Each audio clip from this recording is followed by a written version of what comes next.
उदास राजा शेर। एक दिन राजा शेर का मंत्री भालू जंगल में घोषणा करता है।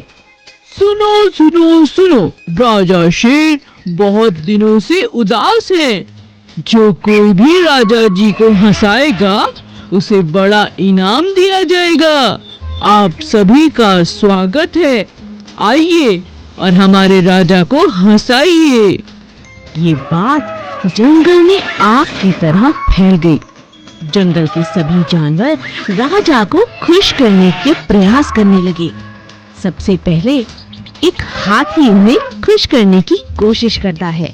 हाथी अपनी सूंड से तरह तरह के करतब दिखाता है, लेकिन राजा को हंसी नहीं आती। फिर बंदर की बारी आती है। मैं आपको हंसाने की कोशिश करता हूँ राजा जी। बंदर अपने बहुत अच्छे करतब दिखाता है, मगर वह भी हंसाने में नाकामयाब होता है। इसी तरह सभी जानवर कोशिश करते हैं, लेकिन किसी को भी कामयाबी नहीं मिलती। अंत में नन्ही चींटी की बारी आती है। राजा के मंत्री भालू को लगता है किसी को इनाम नहीं मिलेगा। इतनी छोटी सी चींटी हमारे राजा को कहां से हंसाएगी। जब अच्छे अच्छे बड़े बड़े जानवर नहीं हंसा पाए तो ये चींटी क्या हंसाएगी। तभी चींटी गुस्से में लाल होकर राजा के नजदीक आती है और कहती है, देखिए राजा जी, बहुत हो चुका। मैं आ रही हूँ आपके पेट पर गुदगुदी करने। आपको तो फिर हंसना ही होगा। अपनी तरफ गुस्से में चींटी को आता देख राजा की हंसी निकल पड़ी। राजा को हंसता देख सभी जानवर हंसने लगे और नाचने लगे। चींटी को भी राजा ने बहुत सुंदर इनाम दिया। एक बड़े से अमरूद के पेड़ पर गौरैया चिड़िया अपने अंडों के साथ रहती थी। एक एक करके चिड़िया के अंडे बाहर आने लगे। चिड़िया यह देखकर बहुत खुश थी। उसके प्यारे प्यारे चूजे उसे और प्यारे लगते थे। चिड़िया रोज सुबह उनके लिए खाना लेने जाती और शाम को बड़े प्यार से वह खाना उन्हें खिलाती।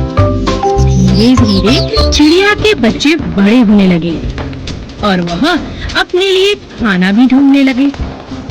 कई दिन बीत जाने के बाद भी एक अंडे में से चूजा अभी तक बाहर नहीं निकला था। चिड़िया को इस बात से बहुत चिंता होने लगी और वह कोयल के पास मदद के लिए गई। बहन कोयल, बहुत दिनों से मेरे अंडे बाहर आ चुके हैं, लेकिन उनमें से एक अंडे में से चूजा बाहर नहीं आया। मैं क्या करूं? मुझे बहुत चिंता हो रही है। ऐसा तो मैंने भी कभी नहीं देखा। ऐसा तो मैंने भी कभी नहीं सुना बहन। चलो स्वामी जी के पास चलते हैं। उनके पास इसका कोई ना कोई हल जरूर होगा। चलो चलते हैं। हाँ हाँ चलो। चिड़िया और कोयल स्वामी जी के पास मिलने पहुँचे। नमस्ते स्वामी जी, आप कैसे हैं? क्या बात है, कैसे आना हुआ? मैं तुम्हारी क्या मदद कर सकता हूँ? चिड़िया सारी बात स्वामी जी को बताती है। अच्छा, तो ये बात है। चलो मैं चल कर देखता हूँ।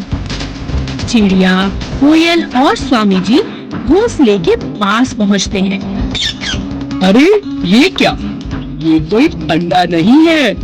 तुम्हें अपने अंडे को पहचानने में जरूर कोई भूल हुई है। मुझे लगता है यह एक खिलौना है। मैंने कई बार गांव के बच्चों को इससे खेलते हुए देखा है। मेरा भरोसा करो और इसे एक बार नीचे फेंक कर देखो। नहीं नहीं स्वामी जी, इस तरह तो मेरा अंडा टूट जाएगा। नहीं नहीं चिड़िया रानी, मेरा भरोसा रखो, ये एक खिलौना ही है। चिड़िया ने दिल पर पत्थर रखकर स्वामी जी की बात को मान लिया। स्वामी ने अंडे को लिया और जमीन पर जोर से फेंका। अंडा फूटा नहीं, बल्कि वह टप्पा खाने लगा जैसे कोई गेंद हो। सच में वो एक खिलौना, एक गेम ही था। यह देखकर सभी